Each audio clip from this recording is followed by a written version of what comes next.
अस्सलाम वालेकुम। प्रोग्राम में आपको खुशामदीद। मैं हूं मसूद रजा। निगरान हुकूमत बड़े ज़बरदस्त किस्म के एडमिनिस्ट्रेटिव मेजर्स ले रही है और जो इक़दाम उसने लिए हैं उसमें मुल्क के तूलो अर्ज़ में होने वाली जो स्मगलिंग है उस पर हाथ डाला है, जिसकी वजह से मुल्क के अंदर इस्तेहकाम देखने में नज़र आ रहा है। चीज़ों की कीमतों में ख़ास तौर पर चीनी की कीमतें नीचे आई हैं, आटे की कीमतें नीचे आई हैं, मुल्क में सोने की कीमतें कम हुई हैं, जो ईरानी तेल की स्मगलिंग थी उसके ऊपर हाथ डाला है और एक तवील फहरिस्त जारी की गई है जिसमें पता ये चल रहा है कि इंतज़ामी लोग, मुख्तलिफ़ इदारों से ताल्लुक़ रखने वाले लोग, सियासी लोग इस स्मगलिंग और इस सारे घोरक धंधे में शामिल रहे हैं और उन पर हाथ पड़ने वाला है। ये एक ख्वाहिश रही है और है मुल्क के अंदर कि मुल्क का निज़ाम ठीक हो। यहाँ पर जो ये दो नंबरियाँ हैं, जो स्मगलिंग के मामलात हैं, जो होर्डिंग है, ये सब कुछ ख़त्म हो तो लोगों को कुछ रिलीफ मिले। तो इसमें हुकूमत इस वक्त की बड़ा अच्छा काम कर रही है, उसको अप्रिशिएट करना चाहिए। गो कि ये काम हर हुकूमत को करना चाहिए, चाहे वो सिविलियन हुकूमत हो, चाहे वो फ़ौजी हुकूमत हो, माजी की जितनी हुकूमतें हो सब में होना चाहिए था, लेकिन नहीं होता था, अब हो रहा है, ये अच्छी बात है। लेकिन सवाल एक ही है पूरे मुल्क में कि इलेक्शन कब होंगे, और इलेक्शन के हवाले से तकरीबन तमाम ही सियासी जमातें इस वक्त राब्ता मुहिम कर रही हैं। पीपल्स पार्टी का जो मौक़िफ़ है और जो उसके अंदर सिचुएशन है वो बड़ी दिलचस्प सिचुएशन है। नून लीग के कैंप में थोड़ी सी खामोशी मौजूद है। आज भी बिलावल भुट्टो जरदारी साहब जो हैं वो हैदराबाद में थे और वहाँ पर गुफ्तगू कर रहे थे। सिंध में बड़ी गहमा गहमी है। यहाँ पर MQM हो, GDA हो, JUIF हो, जमात इस्लामी हो, पीपल्स पार्टी हो, सभी मुतहरिक हैं। पंजाब में क्या सूरत हाल है, आज इस पर तफसील से बात करेंगे। लेकिन थोड़ा सा आज फिर बात करते हैं, कल भी हमने बात की थी कि पीपल्स पार्टी के कैंप में क्या हो रहा है। कल तो बिलावल भुट्टो जरदारी साहब ने जरदारी साहब को, अपने वालिद साहब को कह दिया कि जी आपने जो बात करनी है आप CCI में आकर कीजिएगा, आपकी बातें मैं घर पर मानने का पाबंद हूं। पार्टी का फैसला है कि इलेक्शन 90 दिन में चाहेंगे और अगर आप ये कहते हैं कि जी इलेक्शन जो है वो पहले माशी बहाली का अमल हो और फिर उसके साथ साथ डीलिमिटेशन का अमल हो, अगर ऐसी कोई बात आपने करनी है तो आप CCI में आकर इस पर बात कीजिएगा तो मैं बात सुनूंगा। तो बिलावल साहब जिनकी 2013-14 से कई मरतबा लॉन्चिंग हो गई और जो अभी PDM हुकूमत थी एक भरपूर उनकी लॉन्चिंग और वजीर भी बन गए, उसके बाद उनका ये मौक़िफ़ कि जरदारी साहब कुछ और कह रहे हैं और बिलावल साहब कुछ और कह रहे हैं, बड़ा इंपॉर्टेंट है कि अब यहाँ पर अगर जरदारी साहब का मौक़िफ़ प्रिवेल करता है तो क्या बिलावल भुट्टो जरदारी साहब जो हैं वो पिछली सीट पर जाके बैठेंगे और फिर एक और उन्हें आगे चल के लॉन्चिंग चाहिए होगी, या फिर जरदारी साहब अब पिछली नशिस्त पर बैठेंगे और बिलावल साहब लीड करेंगे। तो बिलावल साहब की पहले गुफ्तगू सुन लें, फिर आगे बात बढ़ाती हैं। यानी ये जो गुफ्तगू बिलावल साहब कह रहे हैं इसको समझने के लिए यानी कैसे इसको समझें कि आप अपने 15 साल के दौर में हमेशा बल्दियाती इलेक्शन से भागते रहे, खैबर पख्तूनख्वा और पंजाब के इलेक्शन में उससे आप भागे। आपने अपनी CC में फैसला किया कि आपने जो मरदमशुमारी है उसके हवाले से जाकर इसके हक़ में फ़ैसला देना है। पहले आपके वज़ीर आला कहते रहे कि फ़ैसला नहीं देना, फिर आपने किया। तो इलेक्शन तो आपने आगे बढ़ाए, इलेक्शन से तो आप भागे, लेकिन अब आप कह रहे हैं कि आपके इत्तेहादी सिर्फ इलेक्शन से भाग रहे हैं, तो इसमें कोई दूसरी राय भी नहीं है। नवाज शरीफ साहब की वापसी नून लीग के लिए बहुत अहम है। वो वापसी नवाज शरीफ साहब कब आएंगे, नवाज शरीफ साहब खुद कुछ नहीं कह रहे, दूसरे लोग जो कह रहे हैं उस पर एतबार देंगे। पार्टी की क़यादत को, जो सीनियर लीडरशिप है उसको, है कहाँ ये सारी लीडरशिप PDM की, इस हवाले से सवाल किया गया। तो शाहिद खान अब्बासी साहब ने कहा कि अब हुकूमत पूरी हो गई, अब उनका कोई काम नहीं है, इसलिए लंदन में बिल्कुल कड़ा इम्तिहान है। और इसी पर बात करते हैं। नज़ीर लगारी साहब स्टूडियोज़ में हमारे साथ मौजूद हैं। सर बहुत शुक्रिया आपका। अतहर काज़मी साहब हमारे साथ मौजूद हैं और आमिर इलियास राना साहब हमारे साथ मौजूद हैं। आप तीनों मेहमानों का बहुत बहुत शुक्रिया। लगारी साहब, क्या हो रहा है ये पीपल्स पार्टी के साथ? पीपल्स पार्टी के साथ पीपल्स पार्टी हो रही है ये पार्टी बाप बेटे के दरमियान चल रही है मेरे ख्याल में। इसी तरह है, हमें बहुत ज़्यादा इसको एक, मेरे ख्याल में मीडिया का एक इशू तो बनता है कि जब इस तरह की बात हो रही हो तो आप भी सवाल उठाएंगे और भी सवाल उठाएंगे, हम भी सवाल उठाएंगे कि ये क्या हो रहा है और कैसे हो रहा है और क्यों हो रहा है। खैर ये सारी चीज़ें, लेकिन एक बात का आप यकीन रखें कि वो ये है कि कभी ये एक दूसरे के मद्दे मुकाबिल एक दूसरे के ख़िलाफ़ नहीं हो सकते हैं। नुक्ता नज़र का इख्तलाफ है और वो भी हमारे सामने जो चीज़ आई है हम उसी हद तक कहेंगे कि एक नुक्ता नज़र का ख़िलाफ़ है। वालिद साहब, बेटे ने एक बात की, उसके बाद वालिद साहब ने एक और बात की जिसका अंदाज़ कुछ उसकी कंट्रडिक्शन करते हुए लगता था, और फिर उसके अगले दिन बेटे ने एक और बात की जो अपने वालिद की बात की कंट्रोडक्शन करते हुए लगे थे। आज तो उन्होंने अपने साबिक इत्तेहादियों के बारे में बात की है। वो इस तरह से इससे पहले भी बात की थी पार्लियामेंट के अंदर खड़े होकर कि नवाज शरीफ साहब ने और आसिफ अली जरदारी ने सही सियासत नहीं की। आप लोग जो हैं अब हमारे लिए भी ग्राउंड जो है वो इस तरह का छोड़ें कि हम सियासत कर सकें। मेरे ख्याल है शायद वो ये कहना चाहते हैं कि आप जो इक़्तिदार के लिए समझौते करते हैं, जो शॉर्टकट्स तलाश करते हैं, जो आप अवाम के पास जाकर उनको मजबूत नहीं करना चाहते हैं, आप एक इक़्तिदार के लिए आसान रास्ता तलाश करते हैं, तो उससे ये होता है कि जो ताकत के मराकज़ हैं वो और ज़्यादा ताकतवर हो जाते हैं और जो सियासी एलिमेंट हैं वो बहुत ज़्यादा कमज़ोर होते जा रहे हैं। और अब तो वाकई अमलन सियासी अनासर जो हैं वो बहुत ज़्यादा कमज़ोर हो चुके हैं। हमने देख लिया जितनी फॉलोइंग साबिक चेयरमैन PTI की रही है, उसके होते हुए ये नहीं सोचा जा सकता था कि इस तरह से पार्टी जो है वो कोलैप्स कर जाएगी, इसलिए कि पॉलिटिकल उसको नहीं। मगर ये बिलावल साहब जब 18 महीने तक वज़ीर ख़ारजा थे, उस वक्त उनको ये ख्याल नहीं आ रहा था कि वो चोर दरवाजे और वो राहदारियाँ इस्तेमाल कर रही? नहीं, चोर दरवाज़ा कौन सा था? तारीख अदम इत्माद को चोर दरवाज़ा तो मैं नहीं मानूंगा। तो क्या वो जरदारी साहब की सियासत को क्या कह रहे हैं कि आपने क्या जरदारी साहब की सियासत तो उस वक्त तो बिल्कुल परफेक्टली ठीक थी ना, जब वो कह रहे थे कि जनाब असम्बली को ना छोड़ा जाए और वहाँ रहा जाए, आप इक़्तिदार मिलता है नहीं मिलता उसकी बात नहीं थी। तो पहले तो नहीं लग रहा था ना इक़्तिदार, वो तो जा रहा था, इक़्तिदार चला गया था, एक दूसरी पार्टी को चला गया था, वो ये इत्तेहाद भी नहीं था, PDM भी नहीं थी, उस वक्त तो सब अलग थे। बल्कि मौलाना फजलुर रहमान कायल कर चुके थे PMLN की लीडरशिप को कि जनाब आप जो है असम्बलियों में ना जाएं, ये फ्रॉड असम्बलियाँ हैं। अच्छा, एक बात तो ये तय है कि इलेक्शन जो हुए थे उसमें जितनी बड़ी धांधली हुई थी, तारीख में इतनी बड़ी धांधली तो नहीं हुई है कि लाडले को लाने के लिए सब कुछ हुआ था। इसमें कौन 2013 में तहरीक इंसाफ से सीटें नहीं ली कराची में? 2013 के इलेक्शन में कौन सी सीटें थी कराची में? 2-3 सीटें, उनमें क्या होता है आप उससे 14 सीटें मिलेंगी। उससे पहले के इलेक्शन कहता हूँ कि नहीं, कभी भी नहीं। इस तरह से वो बड़ी पार्टी नहीं रही थी, इस तरह से हमें नहीं कहना चाहिए, ना थी। बड़ी पार्टियां रही हैं, जो एक तो वो जिसके पास बंदूक थी वो बड़ी पार्टी थी। 2013 के इलेक्शन शफाफ थे, 2018 के इलेक्शन शफाफ नहीं थे। मैं ये नहीं कह रहा हूं, मैं किसी इलेक्शन को 8 के ठीक थे, उससे पहले 70 के इलेक्शन से लेकर 2018 के ना? इलेक्शन तक मैं किसी इलेक्शन को शफाफ साफ नहीं मानता हूं। मैं 2070 के इलेक्शन, अपना 1970 के इलेक्शन पे भी सवाल उठाता हूं, मेरे सामने हुए थे और मैंने उस सारे प्रोसेस को देखा था। अर्ज यही है ना कि इलेक्शन तो हर दफा इसी तरह होते हैं, लेकिन ऐसी धांधली, खुल्लम खुला धांधली कभी इस तरह से नहीं की गई। अच्छा। की गई है धांधली। मैं परवेज मुशर्रफ के इलेक्शन में धांधली लगाते हैं, जिसमें 2002 के इलेक्शन क्या थे? वही उन्हीं की बात कर रहा हूं मैं। 2002 के इलेक्शन में PMLN को जो है वो दी गई 12 सीटें, क्या उसकी 12 सीटें बनी? सर मैं यही अर्ज कर रहा हूँ कि इलेक्शन तो हर इलेक्शन इसी तरह का है, कहीं ज्यादा है कहीं कम है। सर आमिरुल्लाह सराना साहब, आप कैसे देख रहे हैं पीपल्स पार्टी के अंदर की सूरत हाल को? बिलावल साहब 18 महीने तक तो वजीर खारजा रहे, लेकिन आज उनको ख्याल आ रहा है कि जी सियासत गलत की और अब जो सियासत हो रही है वो भी गलत हो रही है, और अब वो कह रहे हैं कि उनके इत्तेहादी इलेक्शन से भाग रही, इलेक्शन से तो यही भागते रहे। बाय करेंगे आवाम इनका ये बयानिया? कबूल हो रहा है आपको? देखें, जहाँ वो गुफ्तगू कर रहे हैं सिंध में और अंदरूने सिंध जाके, वहाँ कोई मुकाबले में है ही नहीं, और जो मुकाबले में था उन सबको पीपल्स पार्टी में उनके वालिद मोहतरम ने शामिल कर लिया। और आपको और हमें पता है कि जो 15 साल से सिस्टम जारी है, उस सिस्टम को बचाने के लिए जरदारी साहब ने कल वो बयान दिया कि हल्का बंदियाँ पहले पूरी कर लें और फिर इलेक्शन कर लें, पहले मईशत ठीक कर लें, फिर सियासत भी हो जाएगी। और उस फार्चून के ये सबसे बड़े बेनिफिशरी हैं, ज़ाहिर है साहबजादे हैं आसिफ अली जरदारी के, बिलावल भुट्टो। कोई एक फ़ैसला जो 18 महीने में 17 महीने में जो कैबिनेट ने लिया, ये बता दें कि इन्होंने उसके अंदर ये किया हो कि जी मैं ये नोट लिखवा रहा हूँ और मैं नहीं मानता इस फैसले को, और वो फ़ैसला तो अक्सरियत से फिर भी हो जाता, कुछ नहीं किया।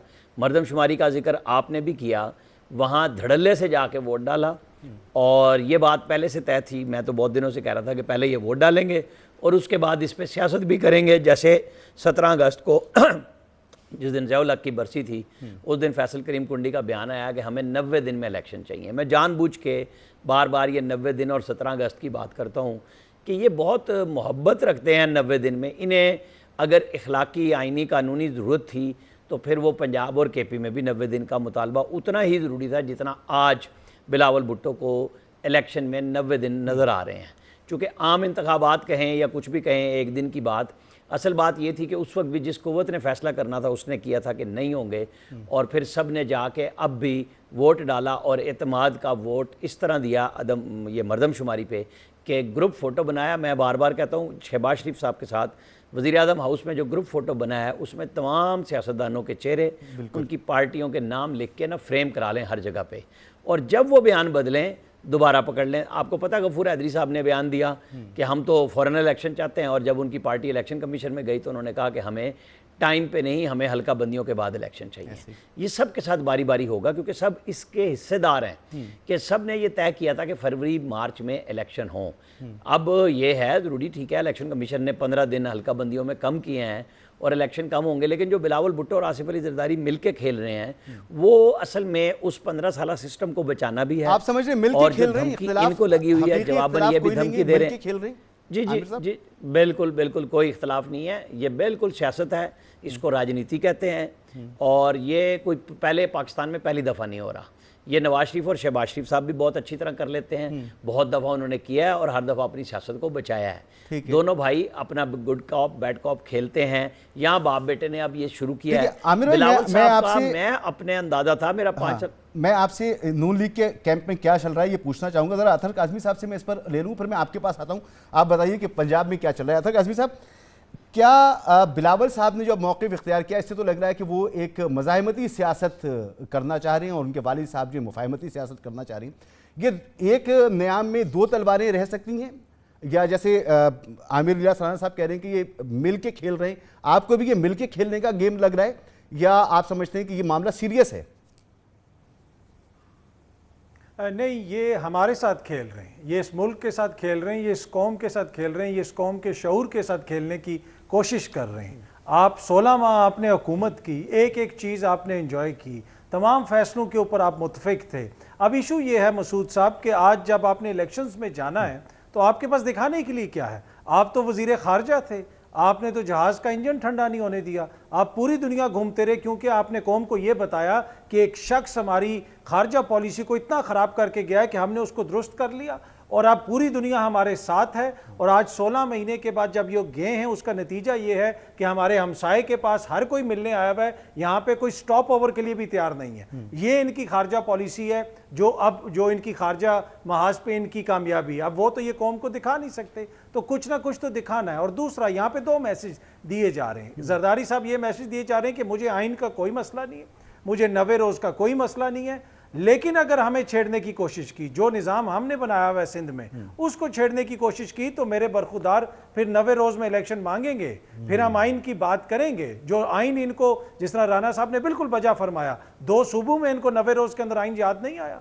तो वहाँ पे भी तो यही आइन था। कोई नया आइन आ गया है। अब मुराद अली शाह साहब को भी आइन याद आ रहा है, दिन में 3-3 दफ़ा वो आइन का जिक्र करते हैं। तो इक़्तिदार में ये इतने मसरूफ़ थे कि उस वक्त इनको आइन याद नहीं आया। तो मुझे कतन ये नहीं लगता ये कोई जेन्युइन इख्तलाफ है, ये बुनियादी तौर पे मिल के मुशावरत से ये पैगाम दिया जा रहा है दीगर हलकों को कि अगर आप हमें साथ लेके चलेंगे तो कोई मसला नहीं है। नहीं, हाँ, मगर अगर इस तरह की खबरें आएंगी कि आप हैं, हम लोग हैं, इस मुल्क के का नौजवान है जो इस वक्त सोशल मीडिया को फॉलो करता है, उसके पास पलट पलट की चीज़ें आती हैं, वो देख रहा है। ऐसा तो नहीं है कोई चीज़ अखबार में 2 महीने पहले छपी थी दोबारा सामने ही नहीं आ रही है।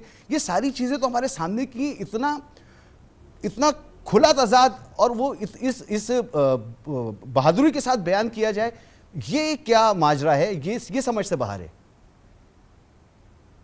जी, ये मैंने जिस तरह अर्ज़ की कि ये हमारे शऊर की तौहीन करने की कोशिश की जा रही है। ये वो 80 और 90 की सियासत है जो अभी भी समझती है कि अखबार में जो कल खबर छपी थी बस वो आज गई, अब कौन दोबारा अखबार उठाएगा और पढ़ेगा। जिस तरह आपने जिक्र किया, अब तो ये टिकटॉक का दौर है। जो बयानात इनके थे असेंबली के अंदर, जो इलेक्शंस की जब तारीख दी थी सुप्रीम कोर्ट ने, इनकी तकारीर रोज़ अवाम टिकटॉक के ऊपर 15 दफ़ा सुनती है, जो ये सुप्रीम कोर्ट के हवाले से गुफ्तगू कर रहे थे। जो ये इलेक्शंस के हवाले से गुफ्तगू कर रहे थे, जो इनके लीडरान ये कहते थे कि 90 रोज का लिखा हुआ है, लेकिन अगर 90 रोज गुजर जाएं तो उसके बाद आइन खामोश है। तो जब इस किस्म का मुज़ायका खेज किस्म की बातें ये कर रहे थे, वो सारी बातें रिकॉर्ड पे, तो यही मैं कह रहा हूं कि कुछ भी बेचने के लिए नहीं है, इलेक्शंस में जाने के लिए ये तैयार नहीं है। इनको भी पता है अभी जो गिलगित बल्तिस्तान में हुआ कि आपने जिस तरीके से वहां पे इलेक्शन आपने देखा और अभी तक उसका नतीजा नहीं आया, तो इनको पता है अगर इलेक्शंस होंगे तो हमें सूट नहीं करता। ये चाहते हैं कि इलेक्शंस डिले हो, लेकिन एट द सेम टाइम इनकी ख्वाहिश है कि हमारे खिलाफ जो खबरें आ रही हैं, जो एहतसाब की बातें हो रही हैं, वो बातें ना हो। यानी सिस्टम इंटैक्ट रहे, सिस्टम जो है उसके ऊपर हाथ ना पड़े और सिस्टम चलता रहे। आमिर इलियास राणा साहब, क्या हो रहा है नून लीग के कैंप में? कौन करेगा रहनुमाई, बड़ा भाई छोटा भाई? कब आ रहे हैं नवाज शरीफ साहब? देखें जी, बड़ी सिंपल सी बात है कि अगर नवाज शरीफ और मरियम नवाज इलेक्शन कैंपेन में नहीं है तो फिर नून लीग भी नहीं है। छोटे भाई जो कर सकते थे कर चुके, और वो रियासत को बचाते हुए सच कह गए कि अपनी सियासत ख़राब कर ली। उन्होंने पार्टी के लिए भी खराबी की, अपने बड़े भाई के लिए भी खराबी की, चूँकि उसके अंदर कोई ये नहीं कह सकते कि शहबाज शरीफ ने अकेले फैसला किया। जो कुछ भी किया उन्होंने नवाज शरीफ के साथ बात करके किया। पहले जब पिछले साल मई के तीसरे हफ्ते में ये इलेक्शन अनाउंस करने जा रहे थे और खान साहब को बता भी दिया गया था, तो खान साहब ने तड़ी लगा दी 25 मार्च की। फिर 25 जुलाई को इस साल इलेक्शन मिलने थे, तो उनको किसी ने कह दिया कि नहीं ये तारीख आपको सूट नहीं करती, तो फिर इलेक्शन नहीं मिले। इसी तरह जहां उन्होंने अपना बना हुआ रास्ता खुद ख़राब किया बार बार लड़के, इसी तरह PMLN और इनके इत्तेहादियों ने लंबी हुकूमत चला के अपने लिए मुश्किल की। अब क्या है, खान साहब हैं जेल में और कट टू साइज़ है PTI। जितनी मर्जी वो अच्छी पार्टी बन चुकी है आवाम के अंदर। 2018 का जब इलेक्शन हो रहा था PMLN से आगे कोई भी नहीं था। आपको यहाँ पे बहुत लोग बात करते हैं जी टिकटॉक है, सोशल मीडिया है, आज बड़ा वाइब्रेंट नौजवान है। 5 साल पहले कोई इतनी बड़ी पाकिस्तान के अंदर ये सोशल मीडिया पे पसमानदगी नहीं थी, सोशल मीडिया बंद नहीं था, लेकिन इलेक्शन बंद किया गया था RTS बिठा के। और जिस पे सारी जमातों ने कहा, और नज़ीर लगारी साहब बजा फरमा रहे थे कि जरदारी साहब ने कहा कि नहीं बैठो इलेक्शन में, पार्टी के अंदर बैठो, असम्बली के अंदर जाओ। और उसके बाद ये चूँकि उनके पास एक 85 का सबक मौजूद है मोहतरमा बेनज़ीर भुट्टो वाला के बाइकआउट करके ज़ियाउल हक को रास्ता दिया गया था। आमिर भाई, ये बात हम शायद पहले भी कर चुके हैं, से देखते हैं, सियासत से देखते हैं। मैं भी कोई 20 साल से जितने भी इलेक्शन मुल्क में उनको कवर किया, आपने मुझसे भी पहले से कर रही। इलेक्शन से पहले भी कहीं ना कहीं से फहरिस्तें आ जाती हैं, नताइज हमारे पास मौजूद होते हैं, और तकरीबन उसी तरह के नताइज इलेक्शन के बाद आते हैं। तो हर इलेक्शन तो पाकिस्तान में ऐसा ही हुआ है। नहीं, आप और लगारी साहब जो बात कर रहे थे ना, मुझे ये बताएं कि इलेक्शन पाकिस्तान में कभी किसी ने माना है फेयर है? जिसके हक में हुआ सिर्फ उसके लिए फेयर है। खान साहब को लॉन्च नहीं किया 2014 में धरनों के ऊपर ला के एक हिकमत अमली के तहत। किसी दिन मॉडल टाउन के साने की भी रिपोर्ट सामने आ जाएगी कि वो भी कैसे हुआ था। बहुत अच्छा, कुछ मामला क्या है? नवाज शरीफ साहब की वापसी हटेंगी चीजें, मैं आपको बता, एक मिनट, अब मैं आपको उसी पे आ रहा था, आप दोबारा बीच में इलेक्शन पे ले गए, क्योंकि मैं वो हवाला इसलिए दे रहा था कि यहाँ मकबूलियत का तासुर आप इस तरह मत लें कि आज आप इतना देखिए प्रेशर क्या था। खान साहब आएंगे तो रेड लाइन है, रेड लाइन क्रॉस की तो हमने कंटोनमेंट तबाह कर दिए। कहाँ है वो रेड लाइन वाले? वो जो बयान दे रहे थे वो सारे के सारे जो अरस्तू थे खान साहब के, वो किधर गए? मैं अरस्तू से मुराद असद उमर की बात नहीं ले रहा, मैं सब की बात कर रहा हूँ जो भगोड़े थे, गाड़ियों से निकल के भाग पड़े। प्रेस कॉन्फ्रेंस से फटाफट कईयों ने फरमाइशी प्रेस कॉन्फ्रेंस की कि हमारी जान चढ़ाओ यार, हम नहीं लड़ना चाहते, वोट बैंक रहेगा अपनी जगह पे रहेगा। वोट बैंक नवाज शरीफ का भी था, नवाज शरीफ के लोग पंजाब असम्बली में अक्सरियत हासिल कर गए थे, लेकिन आज़ाद MPs ने कॉल्स भी शहबाज शरीफ को की थी, उनको शामिल नहीं किया गया, बल्कि अलीम खान और जहांगीर तरीन को जहाज़ चलाने के लिए रास्ता दिया गया और पंजाब गवर्नमेंट बनवाई गई। ठीक है, आपको आज अगर कोई भी बहस करनी है तो आप ये ज़हन में रख लें, अभी खान साहब के लिए कोई रास्ता ओपन नहीं हुआ है। मैं तो उनकी बात ही नहीं कर रहा ना, मैं तो आपसे जानना चाह रहा हूं कि नवाज शरीफ साहब। नहीं, मैं आपको, मैं इसी तरफ आपको लेके आ रहा हूं, आपके जवाब की तरफ आ रहा हूं, मैं उससे बिल्कुल साइड पे नहीं जा रहा। मैं आपको ये बता रहा हूं कि अगर मकबूलियत PMLN की खराब हुई है, पीपल्स पार्टी की हुई है सिंध के अंदर, पंजाब में तो थी नहीं, तो रही PTI भी नहीं कि मुकाबला करने के लिए कोई मुश्किल होगी। ये इलेक्शन इस सिचुएशन में हो रहे हैं तो आपको पंजाब में नून लीग नजर आएगी बढ़ती हुई। और सिंध में मैंने पहले भी आपसे कहा, पीपल्स पार्टी ने मुखालिफ रहने कोई नहीं दिया। गौस बख्श मेहर आखिरी आदमी थे जो हर दफा GDA से और इस तरह जीत के आते थे, वो भी पीपल्स पार्टी में चले गए।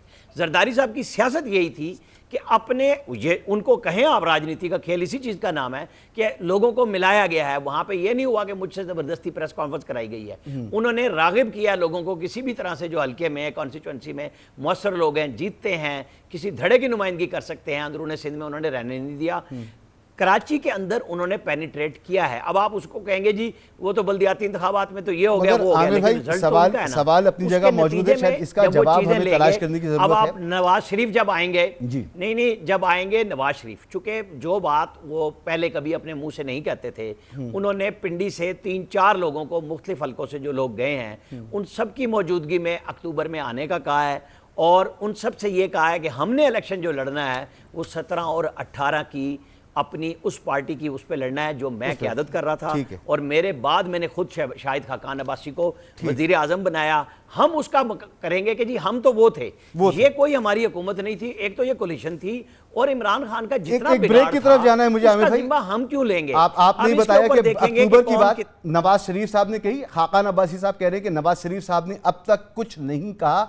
शहबाज शरीफ साहब ने कहा, जावेद लतीफ साहब ने कहा, सरदार अयाज सादिक ने कहा, मरियम साहिबा ने कहा, बड़ी तारीख है। नवाज शरीफ साहब की मुंह से कोई तारीख नहीं, लेकिन आप कह रहे हैं कि उन्होंने लोगों से कहा है कि वो अक्टूबर में वापस आएंगे तो जेल जाएंगे, सियासत करेंगे, किस तरह से उनके मामला आगे बढ़ेंगे। एक ब्रेक के बाद इस पर नज़ीर लगारी साहब से गुफ्तगू करते हैं कि उनका क्या इसमें तजज़िया है। एक ब्रेक के बाद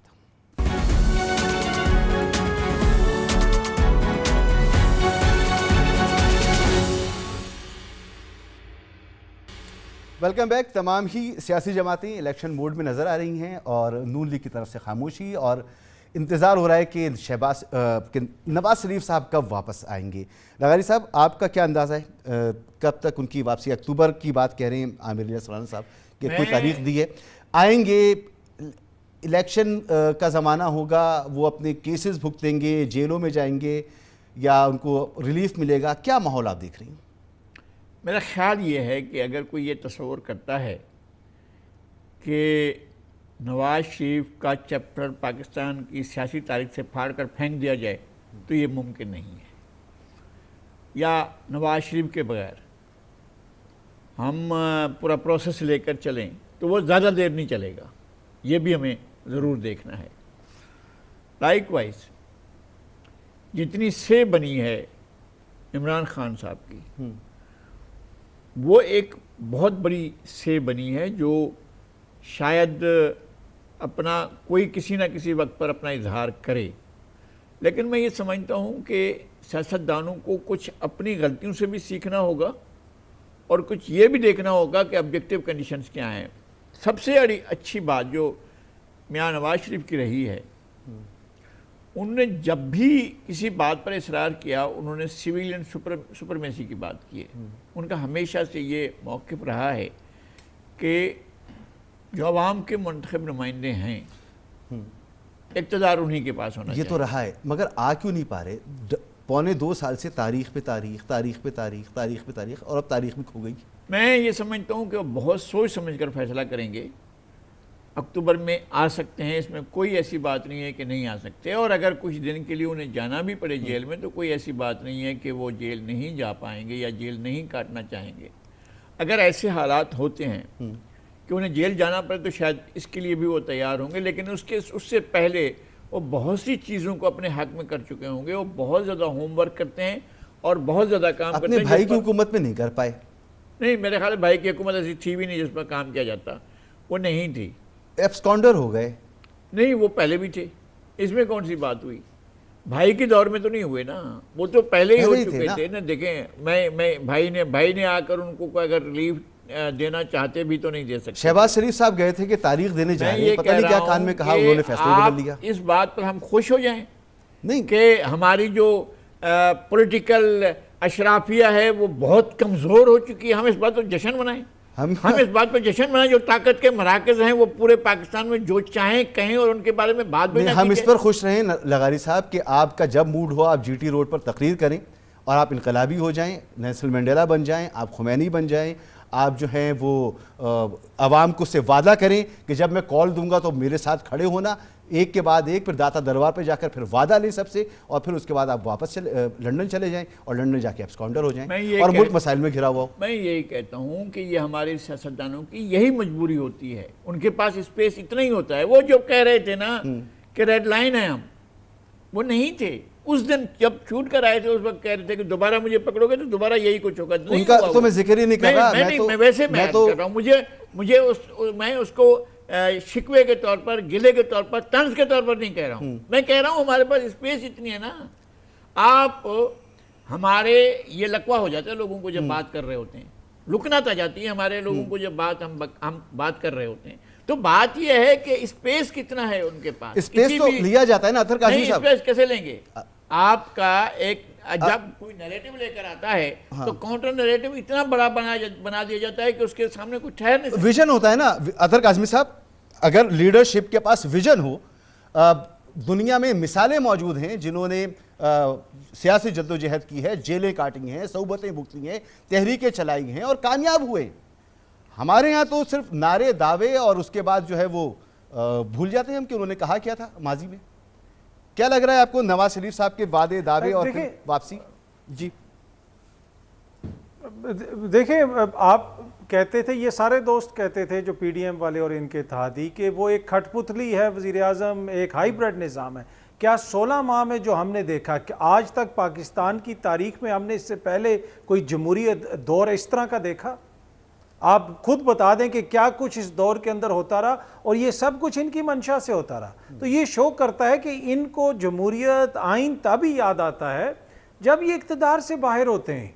जब ये इक़्तिदार में आ जाते हैं उसके बाद इनको कोई इशू नहीं है। और उसकी बेहतरीन मिसाल हमने 16 माह के दौरान देखी, किस किस चीज़ का क्रेडिट किस किस ने किस किस को नहीं दिया। वो मुझे उस तफसील में जाने की ज़रूरत नहीं है।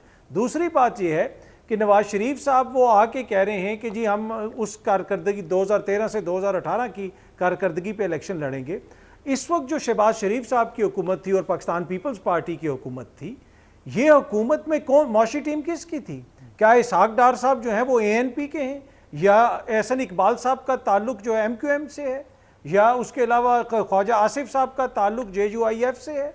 ये सारी तो नवाज शरीफ साहब की टीम थी। इसके अलावा अगर उन्होंने कोई बरतानिया से नई मौशी टीम लेके आनी, और बरतानिया की जो मईशत रही गुज़िश्ता 4 साल के दौरान जिस वक्त मियाँ साहब वहाँ पे थे, अगर उसके ऊपर कोई उन्होंने इलेक्शन लड़ना है तो वो एक अलग बहस है। बाकी तो मियाँ साहब की तो टीम यहीं पे मौजूद थी, उनकी हुकूमत थी। और कोई जो रियासत बचाने की बात होती है, आके अपने इन्होंने मुकदमात में जिस तरह कानून साजी की, सुप्रीम कोर्ट में जो रिपोर्ट जमा हुई, सबसे ज़्यादा फ़ायदा मोहतरम शहबाज शरीफ साहब को हुआ, इन सारे रहनुमाओं को हुआ। कानून साजी इन्होंने की, अपने तमाम मसाइल इन्होंने हल किए, अवाम के कितने मसाइल हल किए।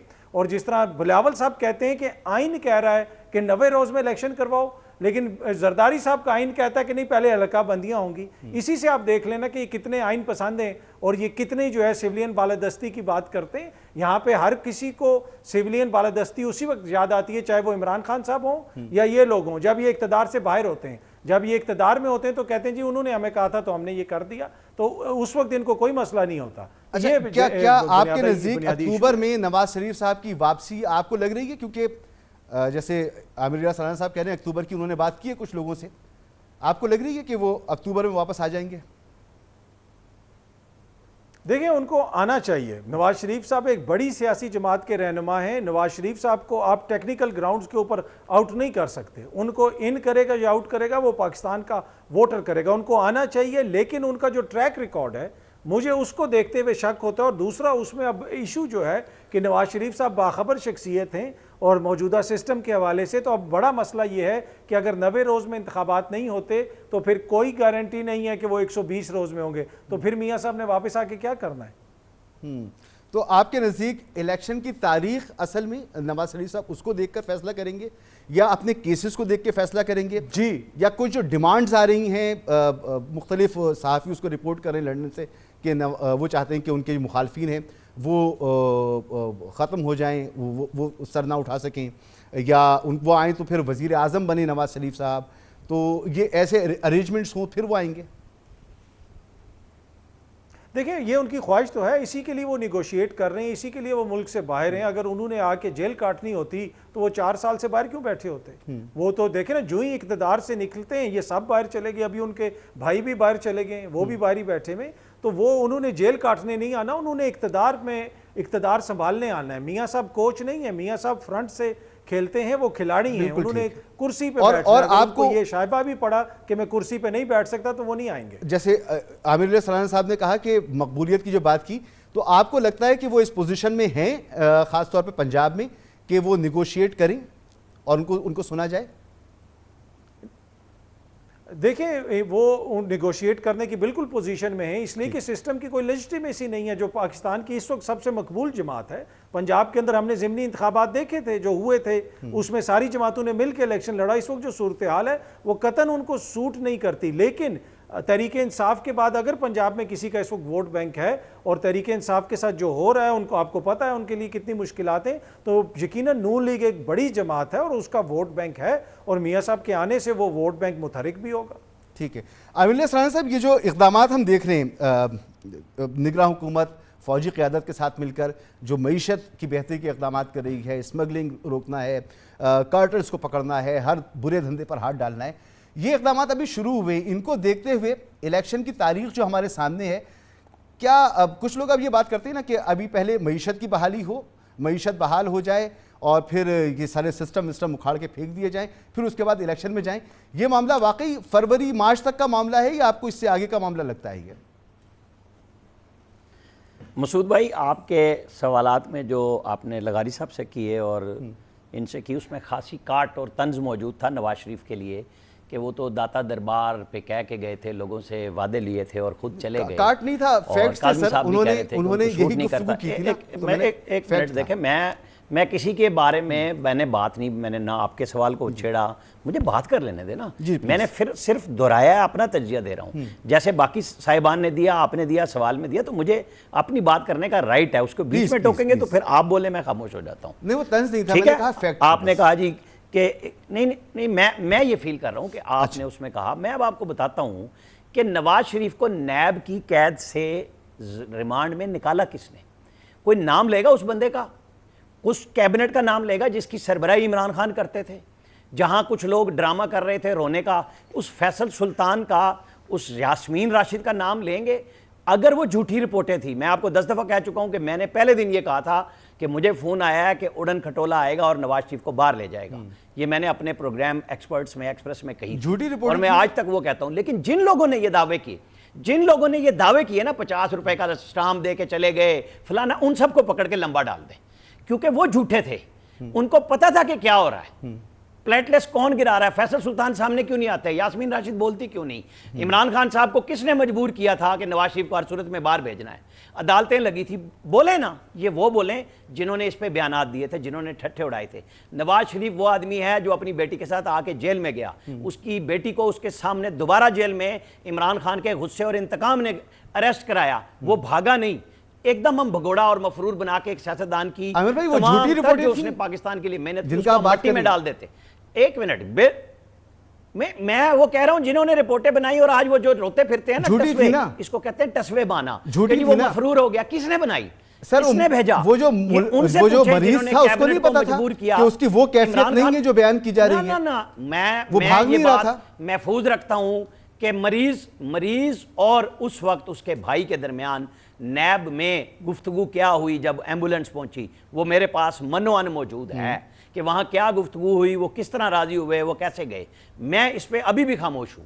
ये उन लोगों का काम है जो बोले कि मैं जो कह रहा हूं वो ना भागा है ना घबराएगा। आपको आज ख्याल मैं किसी के, एक मिनट मुझे बात कंप्लीट कर लेने दे, मैं किसी के जेल में जाने पे खुश नहीं होता, मैं किसी के पकड़े जाने पे खुश नहीं होता, मैं तजजिया अपना करता हूं। आज जिनको ये नजर आ रहा है कि जनाब इमरान खान साहब वहां मौजूद हैं, क्या कल के इलेक्शन में नवाज शरीफ वहीं मौजूद नहीं थे?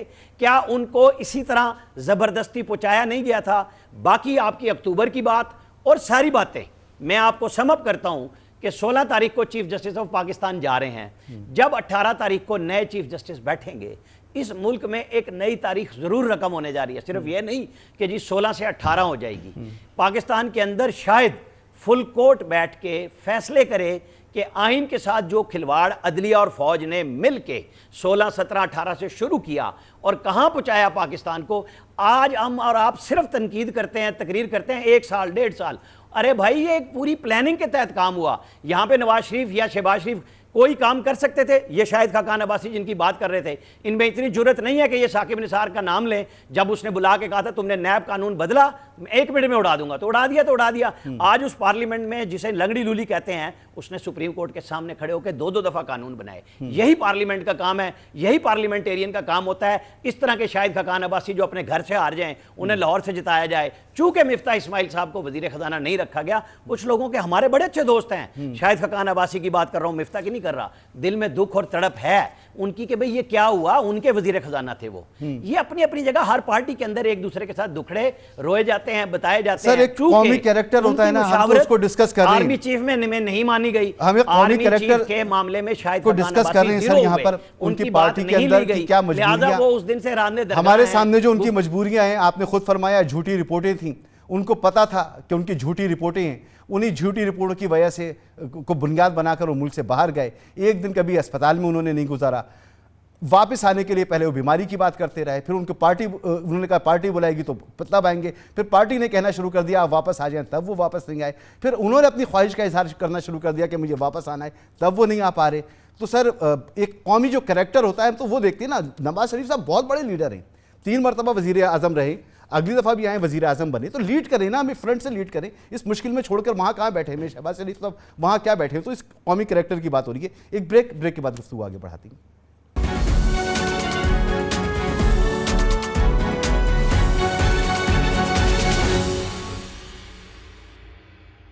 गुज़िश्ता 3, साढ़े 3, 4, 5 साल में, बल्कि आप कह लें कि तमाम ही मुल्क की सियासी जमातें इख्तिदार में रहेंगी और अब अगले इलेक्शन के लिए किसी के पास कोई बयानिया मौजूद नहीं है। तो नज़ीर लगारी साहब, खामोश होकर बैठे हैं भी सियासी जमातें, अच्छे वक्त का इंतजार करें, नहीं, क्योंकि अच्छा जितनी बातें करते हैं नहीं आएगा। देखिए बिल्कुल अच्छा वक्त खुद ब खुद नहीं आएगा, आसमान से नहीं आएगा, फरिश्ते आकर आपके लिए राह हमवार नहीं करेंगे। आपको स्ट्रगल करनी है, आपने सियासी स्पेस वापस लेनी है। आपके लिए स्पेस जो है वो नहीं रही है, और ये अल्टीमेटली क्या हुआ है कि पॉलिटिकल पार्टीज़ जो हैं उन्होंने खुद अपने साथ भी किया, एक दूसरे के साथ भी किया, और हालात के साथ तो अपने लिए स्पेस ज़ाहिर किया है। ठीक ठीक। अच्छा, ये नहीं है कि सारी की सारी सियासी पार्टियां या सियासतदान सारे के सारे बदनवान हैं। बदनवानी कहीं और भी है ना, इस मुल्क के साथ ज्यादती तो कहीं और भी हुई है ना, मुख्तलिफ लोगों में हुई है, मुख्तलिफ सिस्टम्स के लोगों में हुई है। तो क्या मिलकर मुल्क को ठीक किया जा सकता है? रजाकाराना तौर पर कोई तैयार नहीं होगा। वो ये समझेंगे, जिसके पास ताकत होगी वो समझेगा कि मैं ताकतवर हूँ, मैं ही फैसला करूँगा आखिरी। अब आखिरी फैसला जिसके हाथ में होगा वो ताकतवर होगा। आपने पब्लिक के सामने अपने आप को अगर साबित कर सकते हैं कि भाई हम खुलूस है हमारे अंदर और हम चाहते हैं कि लोगों के अंदर ताकत आए, तो शायद आप साबित कर सकें। इस वक्त तो लोगों का यही ख्याल है कि सियासी पार्टियां अपने अपने मफादात का खेल डिस्क्रेडिट हो गई हैं, अपने तर्ज अमल से डिस्क्रेडिट होंगे। अतर काज़मी साहब, क्या करना चाहिए अब सियासी जमातों को? ये हल्की फुल्की मौसीकी जारी रहेगी, खामोश होकर बैठना चाहिए, अच्छे वक्त का इंतजार करना चाहिए? देखें, इस मुल्क के जो मसाइल का हल है ना, वो सियासी जमातें ही निकाल सकती हैं। ये बड़ी हमारी बदकिस्मती है कि हम करप्शन को जमहूरियत के साथ जोड़ते हैं। जमहूरियत में मसाइल हैं, तमाम सियासी जमातों में मसाइल हैं, लेकिन सारा मलबा उनके ऊपर डाल देना और ये तासुर कायम करना कि सियासी जमातें तमाम बुराइयों की जड़ें, मेरे ख्याल में ये मुनासिब नहीं है। आवाम के जो नुमाइंदे हैं, सियासी जमातों को एक काम करना चाहिए कि जो भी आवाम के हकीकी नुमाइंदे हैं उनको सामने आने दें। आप देखेंगे एक दफ़ा एक जमात आएगी, अगर वो परफॉर्म नहीं कर सकी तो दूसरी आ जाएगी। हल इस मुल्क के मसाइल का आवाम के वोट से मुंतखब होने वाले नुमाइंदे ही निकाल सकते हैं और यही सियासी जमातें निकालेंगी। अब इन्होंने खुद फैसला करना है कि इन्होंने अपनी सियासत को तब्दील करना है, अपनी सियासत को आवाम की मंशा से चलाना है, या अपने मफादात को सामने रख के अपनी सियासत करनी है। आमिर लियास राणा साहब, आपका क्या मशवरा है सियासी जमातों के लिए? बिल्कुल क्लियर है जी कि जो फौज शहबाज शरीफ के साथ मिलकर फैसिलिटेशन काउंसिल शुरू कर चुकी है और केयर टेकर प्राइम मिनिस्टर उस पर रोज़ाना की बुनियाद पर काम कर रहे हैं। ऑपरेशन फ़ौज की सरबराही में उनकी निशानदही पे शुरू है स्मगलिंग के ख़िलाफ़ ज़ख़ीरा अंदोज़ी और डॉलर की ज़ख़ीरा अंदोज़ी पे। इस मामले को इस तरह ले जाना चाहिए कि तमाम सियासी जमातों के साथ इलेक्शन से पहले एक नया एकॉर्ड, जिसे सियासी कहें जिसे माशी कहें, करा लें कि जी ये वो लाइनें हैं जिसको बिल्कुल नहीं छेड़ना, कि इसको आगे बढ़ाना है, कम नहीं करना। पाकिस्तान आगे चलने के चांसेस बहुत ज़्यादा हो जाएंगे। लेकिन अगर किसी के भी जहन में है मुझे कल रात दोबारा हुआ है कि नहीं, इलेक्शन फरवरी के दूसरे या तीसरे हफ्ते में होने जा रहे हैं, वरना बल्दियाती इलेक्शनों की गूंज भी बीच में कहीं कहीं से मुझे आने लग रही थी, और वो गूंज तभी आती है जब आम इंतखाबात ना कराने हो और बदले में लोगों को इधर उधर लगाया जाए। लेकिन ये कुछ मुझे इतलात ऐसी मिली हैं कि इलेक्शन होने जा रहे हैं। मेरी ख्वाहिश यही होगी कि निगरान हुकूमत प्राइवेटाइजेशन पे जाए, सब जगह पे जाए जहां पॉलिटिकल जमातें नहीं जाती एक दूसरे के अपने वोटर के मुफाद में, जो चीज़ें यहां से सेल करनी है निकालें। सरकार का ये काम ही नहीं है ये करे, हम अरबों रुपए देते हैं महीने के। ये खान साहब ने 100 दिन में करना था, नहीं कर सके, कम से कम अब लाइन शुरू कर दें, आने वाले जाने उनका काम जाने। बहुत शुक्रिया आमिर रियाज सलाना साहब, जनाब अतहर काज़मी साहब, नज़ीर लगारी साहब, आप तीनों मेहमानों को बहुत शुक्रिया। ये गुफ्तगू तो हम बहुत पहले से कर रहे हैं कि सबको अपनी अपनी पोजीशन से पीछे हटना चाहिए, मिल बैठना चाहिए और मुल्क के लिए कोई रास्ता निकालना चाहिए। अगर अभी भी इसका वक्त मौजूद है तो अभी भी ये काम कर लेना चाहिए। इजाज़त दीजिए, अल्लाह हाफिज़।